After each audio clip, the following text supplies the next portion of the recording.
I'd been involved in the new Act since 1978 because I was on the Physiological Society committee, and we had word that Lord Halsbury was introducing an act into the House of Lords, but unfortunately, because of confidentiality, we didn't know about it until it was in its 7th or 8th draft. And then at the same time, Timothy Fry was introducing a private member's bill into the House of Commons, and there were other sort of acts or bills that were being introduced. We looked very carefully at the various clauses and what was involved and what effect it was going to have in physiology. And as I said, it covers things like the housing of animals, the procuring of animals. You would no longer be able to get, in the old days, you could get cats. If a farmer had an overrun with cats, you know, he could give them to a laboratory. Of course, very sensibly, what they were worried about was the idea that people would go around in black vans and steal cats off the street. And so they had to protect the source, but they went very much the other way. You had to have purpose-bred animals. Your animal houses had to be kept at a temperature with a very, very tight tolerance.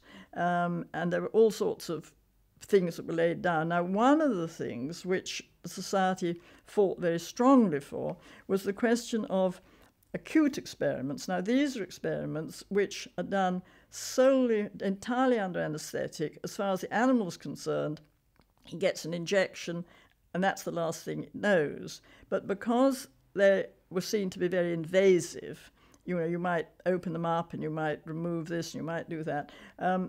Initially, they were very, very strict on what was going to be allowed and what wasn't going to be allowed in acute experiments. And when you do an experiment, you sometimes get an unexpected result. And you used to be able, on the old Act, your license would be very broad, and it would say something like investigation of the effect of such and such on the cardiovascular system.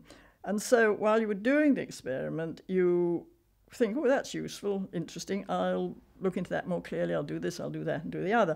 And as far as the animal is concerned, it made not a bit of difference to it because it was anaesthetised, fully anaesthetised all the time.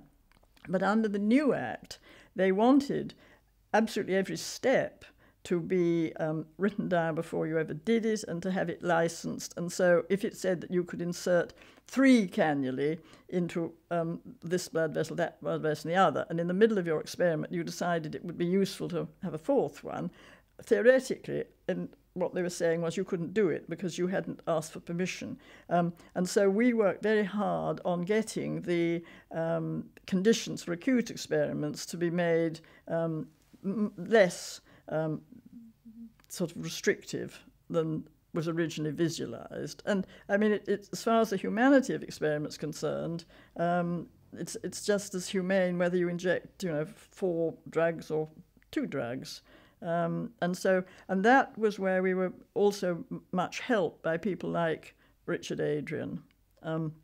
But then also the politics of it, the Labour Party was against animal experiments, but there were 1 or 2 Labour MPs, Tam Dalyell being one of them, who was very supportive of us, and we went along to the select committees and fed them information. I think we won quite a bit. I think there were things that people would have liked to have seen, but I mean, we were sensible about it. We were reasonable about it, and we realised that we had got to go with the sort of pervading feeling of the country that animal experiments were not the ideal way of doing things, but at the minute, for many, many things, they're the best we have. And the current feeling on reduction and refinement and replacement is now what people are working towards. But until you can entirely dispense with animals, what you have to do is to make sure that any animal experiment is conducted as humanely as possible, within the law as much as possible, and not ever done unnecessarily and